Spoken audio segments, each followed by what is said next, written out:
Hello viewer, আসসালামু আলাইকুম। ইফতেখার আহমেদ রতন। আজকে আলোচনা করব 231।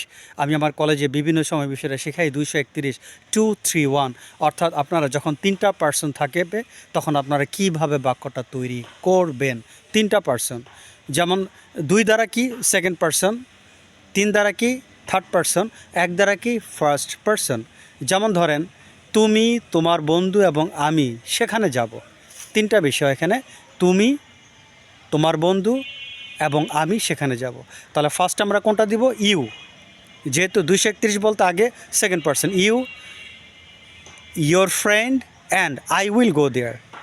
তারপর আমি, কামাল, আমি, তুমি এবং কামাল কাজটি করেছিলাম। এখানে আমি, তুমি এবং কামাল কাজটি করেছিলাম। তাহলে কি আসবে?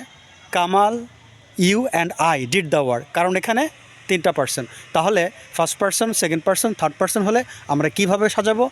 প্রথমে বসবে সেকেন্ড পার্সন, তারপর বসবে থার্ড পার্সন, আর সবার শেষে বসবে ফার্স্ট পার্সন। আসসালামু আলাইকুম।